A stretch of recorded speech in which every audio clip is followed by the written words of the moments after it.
Où est-ce qu'on peut trouver la joie réelle? Eh bien, on va tous l'apprendre ensemble aujourd'hui à l'émission La Parole vivante.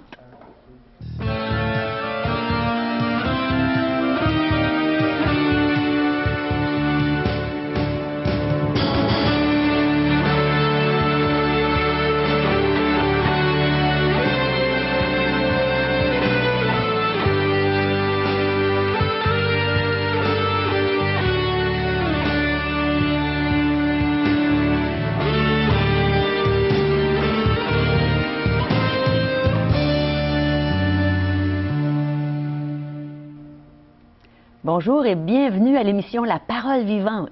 Une autre émission pleine de joie aujourd'hui, puisque Régent Joly, va nous enseigner sur la joie. On va voir encore plus profondément à quel point on peut être joyeux. Et je vais avoir la joie de vous chanter un chant aujourd'hui.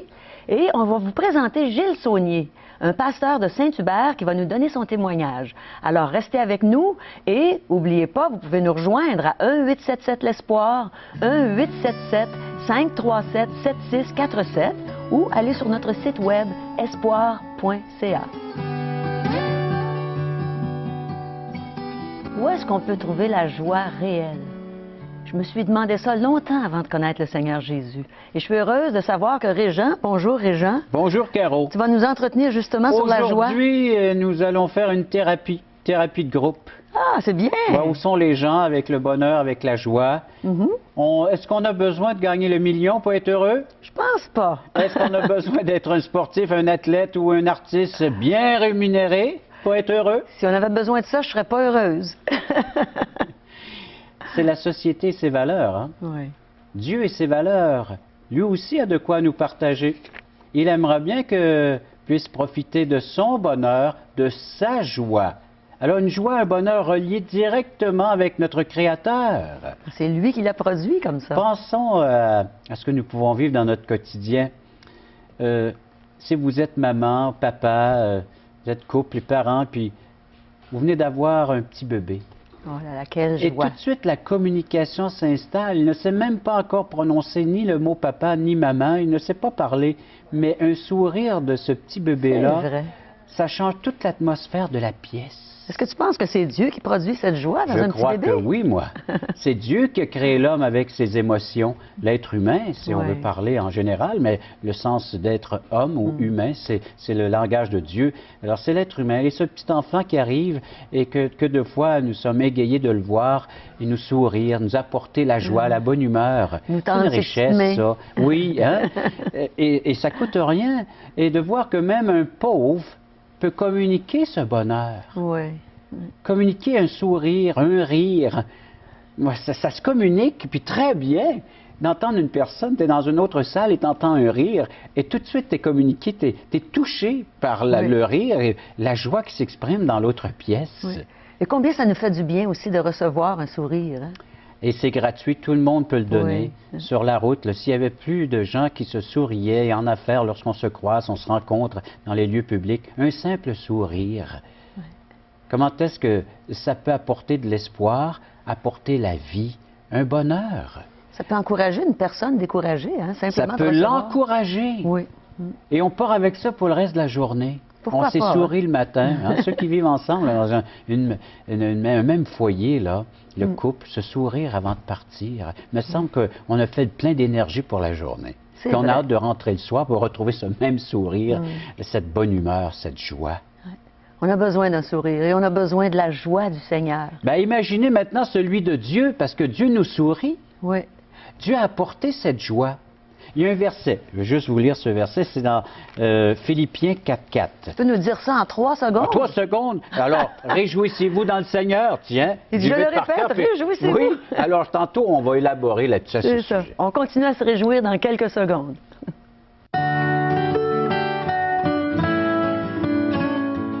Eh bien, bonjour. Nous avons le privilège aujourd'hui d'entendre le témoignage de M. Gilles Saunier. Alors, bonjour Gilles. Bonjour Gérald. Eh bien oui, je vais te partager quelques épisodes de ma vie. Bien, pour moi, j'avais 16 ans lorsque j'ai appris que mon père allait décéder d'un cancer généralisé. À ce moment-là, je faisais une vie assez comme tout le monde, mais cette nouvelle-là m'a vraiment touché. je me suis dit, qu'est-ce qui se passe? Est-ce qu'il y a une justice? Un père de 12 enfants, j'étais le deuxième, un père de 12 enfants qui va mourir, mais ça se peut pas. Il n'y a pas de justice sur la terre. Puis je me suis dit, t'es aussi bien, Gilles, de faire ta vie comme tu veux, parce que ça vaut pas la peine après. Ça n'a pas de sens. Ah, dans un sens, mettre tant d'efforts, puis se réveiller, puis être plus capable de rien faire. Oui. J'ai commencé à fréquenter à ce moment-là des compagnons. On a fait des coups en masse. Je me suis retrouvé dans un club de motards avec tout ce qui va avec. Puis, je faisais cette vie-là. J'étais rendu à l'âge de 20 ans. J'ai rencontré une jeune demoiselle. Puis, cette demoiselle-là me dit, bien, en voyant la vie que je faisais, elle m'a dit, bien, si toi, avec la vie que tu fais là, tu mourrais, tu irais en enfer. De faire prendre conscience de vraiment faire des bons choix. Bien. En tout cas, ce qu'elle m'a dit m'a vraiment frappé. Je me suis dit, oui, s'il y a un enfer qui existe, moi, c'est sûr que je vais y aller. Eh bien, j'ai quitté ces camarades-là. J'ai commencé à vivre une bonne vie à ma façon. Puis, j'ai commencé, on s'est mariés, on a déménagé sur la côte nord, on a commencé à avoir des enfants. Tout allait bien, j'avais un travail régulier. Mais après quelques années de cette vie-là, je me suis aperçu que je me suis demandé, est-ce que si je mourrais, j'irais au ciel? Je voyais bien que j'étais un homme qui blasphémait, je n'étais pas juste dans tout ce que je faisais.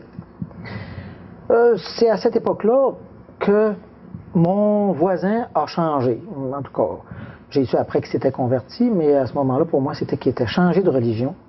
Puis un jour, bien, il m'a invité à aller chez lui.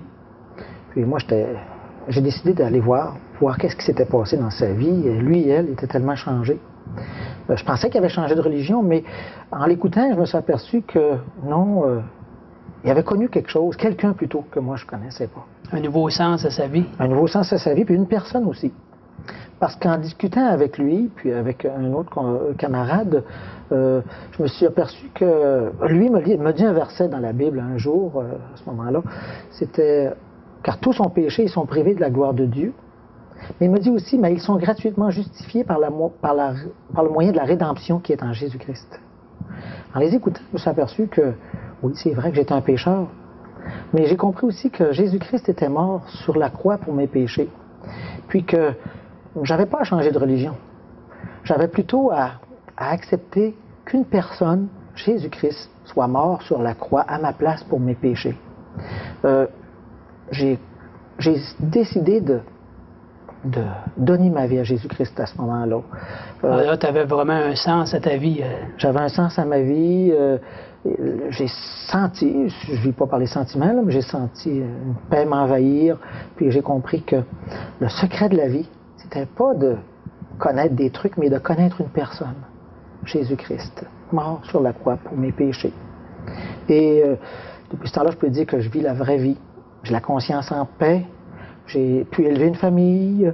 On a 3 enfants aujourd'hui qui sont mariés. Puis je peux vous dire que moi, je voulais vivre la vie en abondance, la vraie vie. Eh bien, je la vis cette vie-là. Puis, j'ai une assurance en ce qui concerne l'éternité.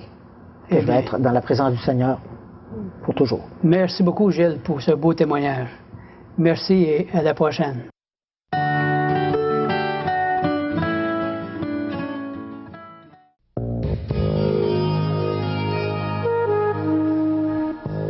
Une raison de plus pour être dans la joie, c'est qu'aujourd'hui, justement, on s'entretient sur la joie.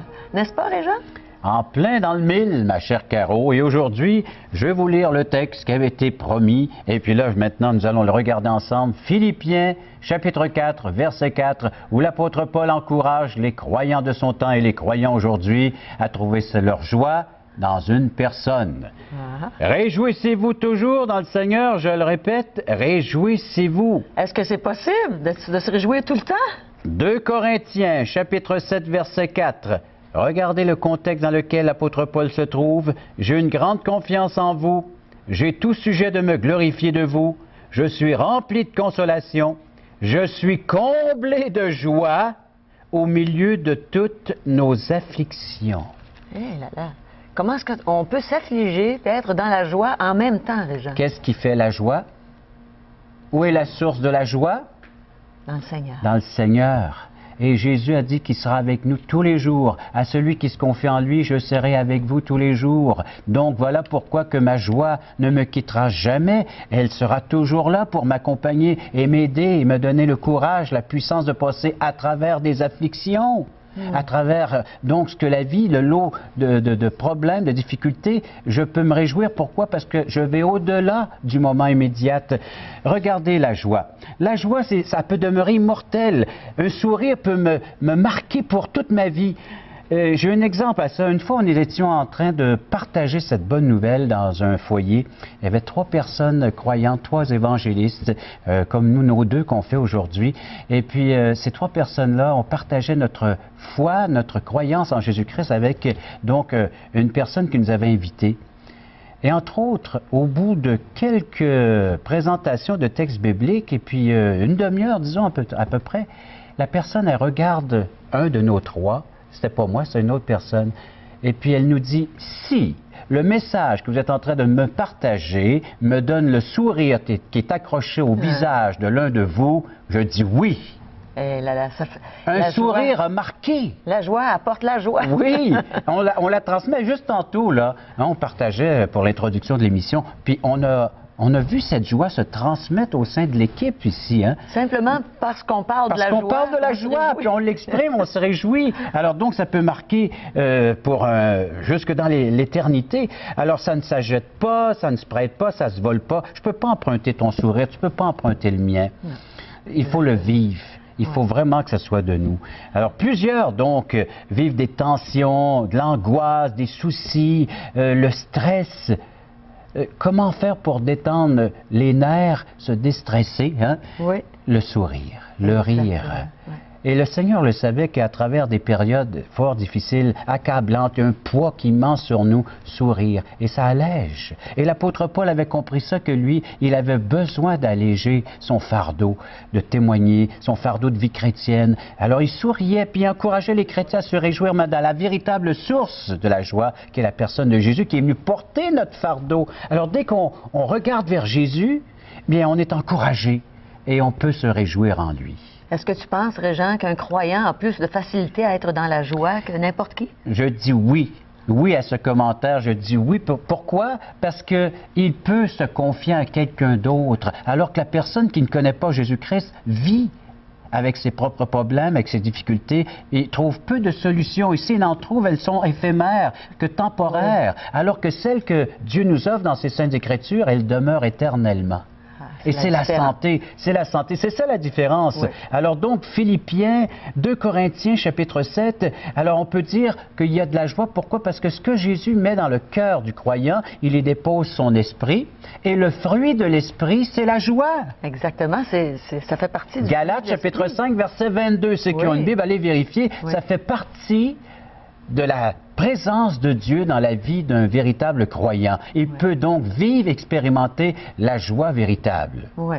Et malgré peu importe le contexte dans lequel il se trouve. Alors, 1 Pierre, je vais vous lire un texte dans 1 Pierre, chapitre 1, versets 6 à 9. Alors, un contexte difficile, encore une fois, pour l'apôtre Pierre et les croyants auxquels il s'adresse.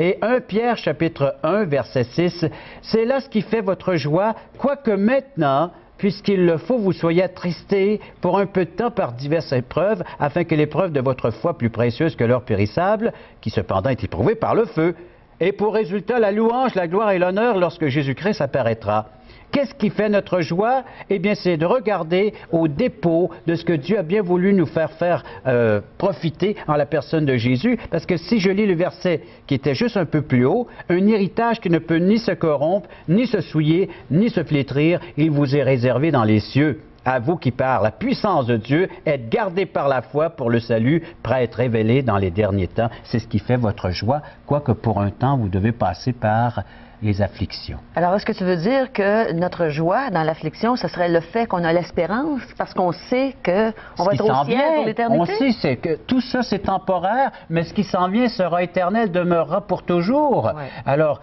imagine un trésor auquel ni les voleurs ne peuvent dérober, ni la rouille ne peut venir atteindre. un trésor, une richesse que Dieu a déposée déjà en nous, les prémices. Alors déjà le fruit de cela qu'on peut bénéficier, de savoir ce qui nous est réservé pour l'éternité. Tout ça à cause de Jésus qui est venu sur cette terre déposer chez la personne qui le reçoit, qui l'accueille comme son sauveur personnel, ce merveilleux trésor, cette richesse éternelle. Et c'est là que je puise jour après jour afin de pouvoir marcher en tant que véritable chrétien. Là, je comprends ce que tu veux dire quand tu lis qu'on est attristé pour un peu de temps. Parce que le temps sur cette terre, c'est pas long à côté de l'éternité. De ce qui s'en vient, hein? Oui.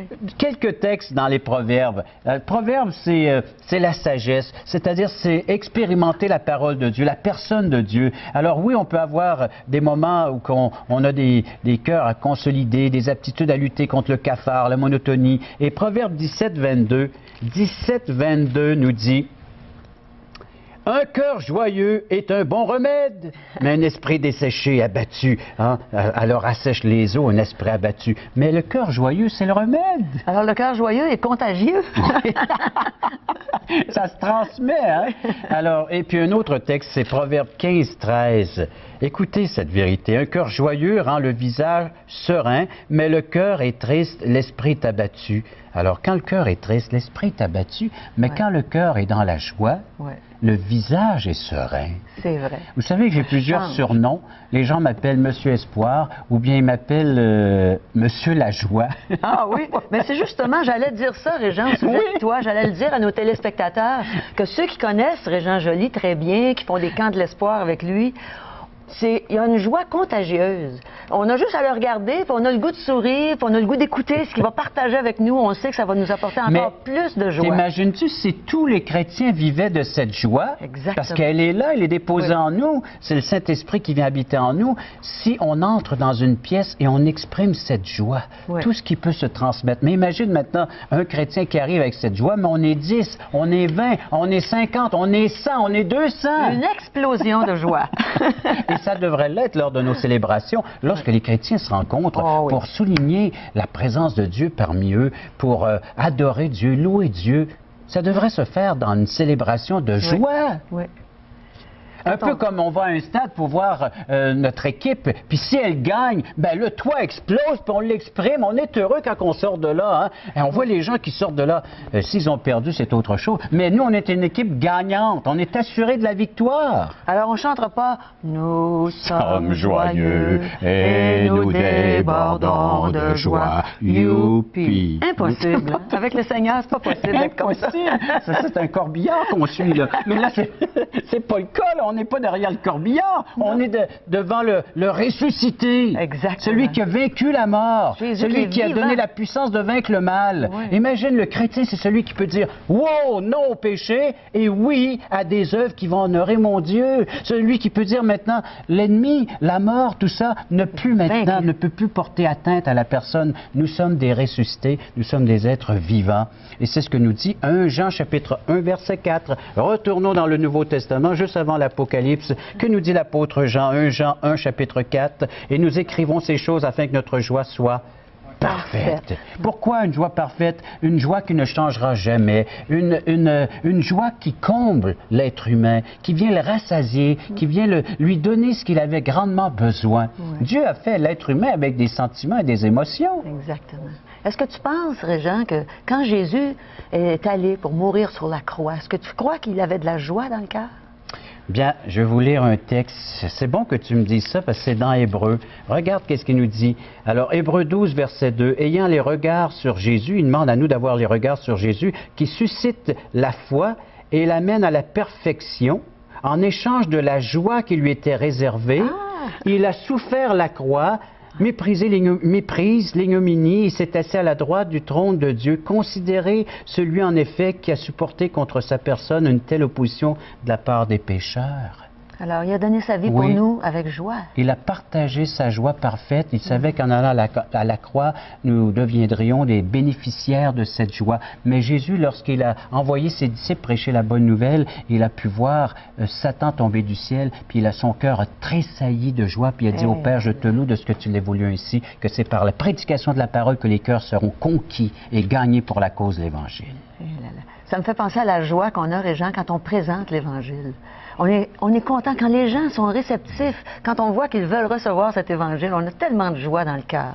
Et la joie parfaite, les apôtres ont pu dire, justement, nous vous partageons ce que nous avons pu voir, ce que nous avons pu toucher, contempler, la personne de Jésus. Nous vous la partageons, cette bonne nouvelle, afin que notre joie soit parfaite. On ne peut plus garder ça pour soi. C'est comme celui qui gagne à l'auto, puis on le voit sauter jusqu'au plafond, puis on le voit s'exprimer. Mais nous, c'est beaucoup plus que cela. Imagine, on vient d'avoir, nous, tout à fait gratuitement, un don de la part de notre Dieu, notre Créateur, le don de la vie éternelle, de savoir de mort que j'étais impuissant, et maintenant je vis, et je vis pour la bonne cause, je vis pour l'Évangile, et je vis pour la bonne personne. Puis on sait que rien ne pourra nous séparer de cette joie. La personne de Jésus, il n'y a rien maintenant qui pourra nous enlever. Alors, de savoir que je suis en sécurité, je suis entre bonnes mains, j'ai l'assurance de la vie éternelle, personne ne les ravira de ma main. Alors allez-y, allez vous réfugier dans sa main toute puissante. Oui.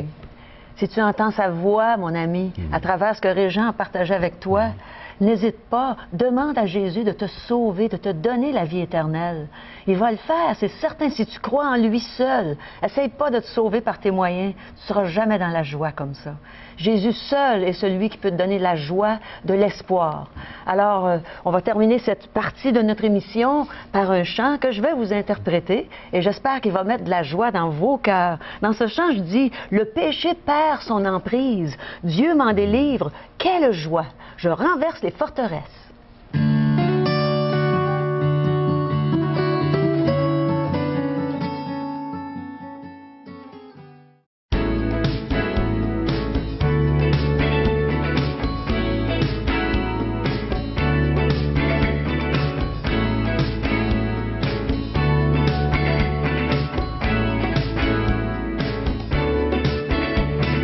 Par ta puissance, je renverse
Parole Vivante vous invite à participer à l'un des nombreux merveilleux déjeuners de l'espoir.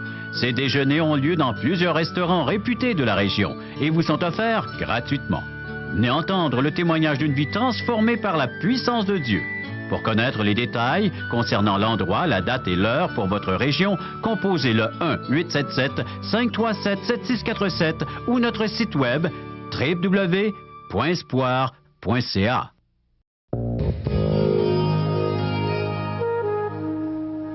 Alors, n'oubliez pas nos merveilleux déjeuners de l'espoir. Ils sont merveilleux parce que c'est Dieu, au fond, qui les organise et lui, il est merveilleux.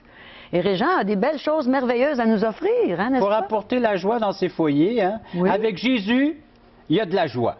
Tu peux être sûr. Ah oui, plus que le chanter, on peut l'exprimer, on peut le vivre, on peut expérimenter cette joie. Et pour vous aider à découvrir cette joie, quelques outils mis à la portée tout à fait gratuitement.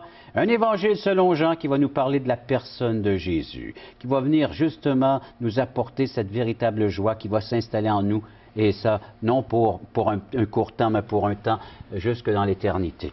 Et puis, connaître le message de la Bible se résume en Jésus.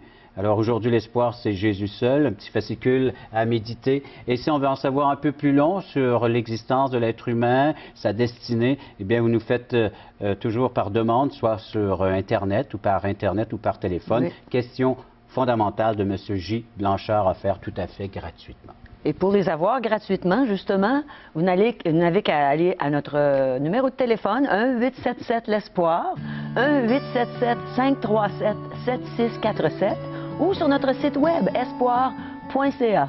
Alors, c'est avec joie que nous vous disons, n'oubliez pas de revenir à notre prochaine émission et on va vous présenter encore l'Évangile de Jésus-Christ. Alors, bye bye et à bientôt. On a hâte de vous revoir, d'aller dans votre salon.